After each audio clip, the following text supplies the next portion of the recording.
கோவை சிறுமி கொலை வழக்கில் கைதான கார்த்திக்கு ஜூன் 5ஆம் தேதி வரை நீதிமன்ற காவல். கோவை அரசு மருத்துவமனையில் நீதிபதி பகவதி அம்மாள் விசாரணையின் அடிப்படையில் உத்தரவு. மின்தடையை சரி செய்ய நடவடிக்கை எடுக்கப்பட்டு வருகிறது.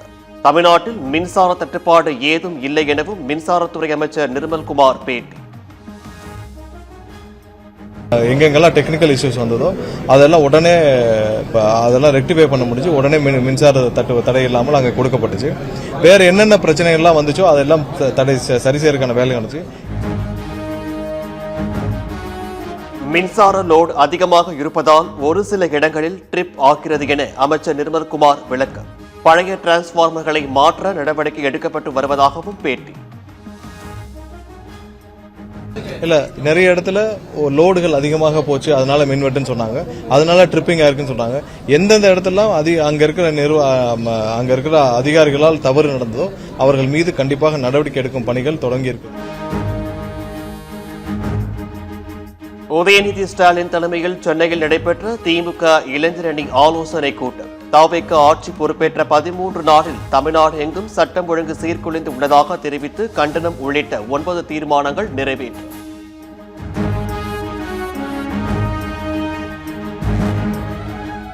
திமுகவின் முதுகில் காங்கிரஸ் கட்சி குத்திவிட்டதாக அக்கட்சியின் இளைஞரணி ஆலோசனை கூட்டத்தில் கண்டன தீர்மானம். சொந்த உழைப்பில் ஒரு நாளும் வெற்றி பெற முடியாமல் நம்பியவர்களுக்கெல்லாம் துரோகம் இழைக்கும் அறமில்லாத கட்சி எனவும் காட்டம்.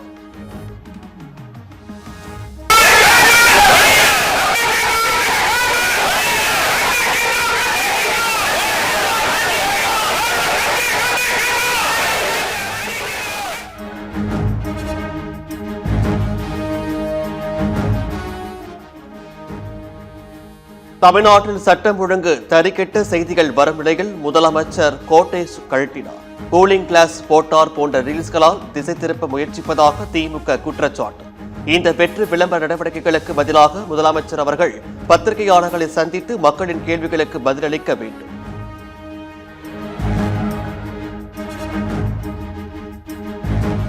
அரசியலில் நன்றி உணர்வும் கூட்டணி தர்மமும் மிகவும் முக்கியம். ஆனால் திமுக தொடர்ந்து அவற்றை மீறி செயல்பட்டு வருகிறது. திமுகவின் கண்டனங்களுக்கு காங்கிரஸ் பதிலடி.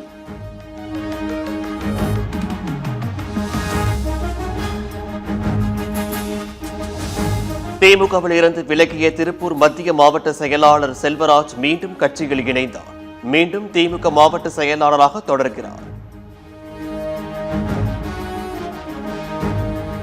கோவையில் கொடூரர்களால் கொல்லப்பட்ட சிறுமியின் உடல் சொந்த ஊரான சேலம் மாவட்டம் மேட்டூருக்கு கொண்டு வரப்பட்டது. சிறுமியின் உடலை பார்த்து கதறி அழுத உறவினர்கள்.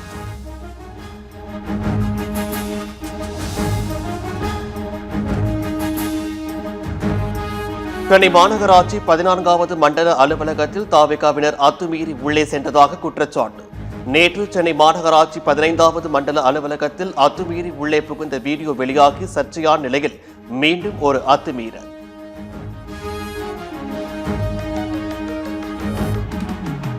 திருச்செந்தூர் கோவிலில் 100 ரூபாய் கட்டண தரிசன வரிசையில் 25 லட்சம் மோசடி சம்பவம். பெண் பணியாளர் பணியிடை நீக்கம் செய்யப்பட்ட நிலையில் பணத்தை திருடி தனது பைக்குள் வைக்கும் சிசிடிவி காட்சிகள் வெளியாகி பரபரப்பு.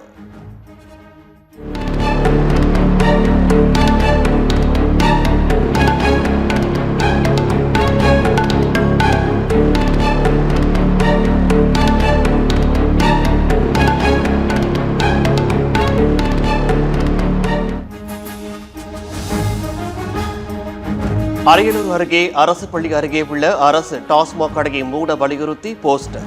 விடுதலை சிறுத்தைகள் கட்சி சார்பில் சுவரொட்டிகள் ஒட்டப்பட்டுள்ளதால் பரபரப்பு.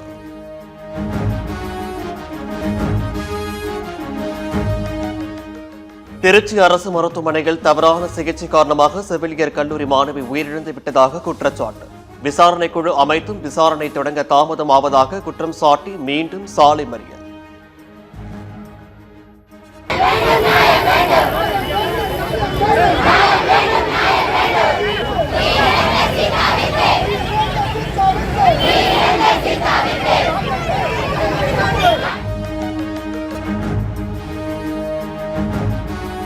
நாகை அருகே புதுச்சேரி சாராயம் மற்றும் மது பாட்டில்கள் விற்பனை செய்யப்படும் காட்சிகள் வெளியானதன் எதிரொலி.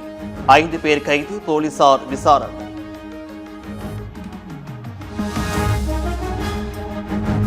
பிரதமர் மோடியுடன் அமெரிக்க வெளியுறவுத்துறை அமைச்சர் ரூபியோ சந்திப்பு.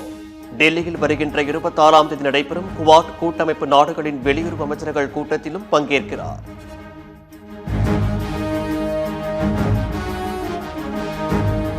மூன்று நாள் பயணமாக சிக்கிம் செல்கிறார் குடியரசுத் தலைவர் திரௌபதி முர்மு. சிக்கிம் பல்கலைக்கழகத்தின் 7வது பட்டமளிப்பு விழாவில் கலந்து கொண்டு பட்டதாரிகளுக்கு பட்டங்களை வழங்குகிறார்.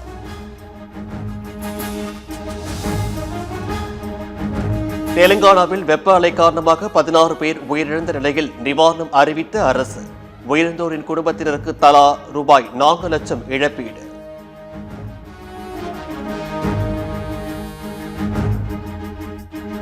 பஞ்சாப் அணிக்கு எதிரான IPL லீக் போட்டி. லக்னோ அணி நிதான ஆட்டம்.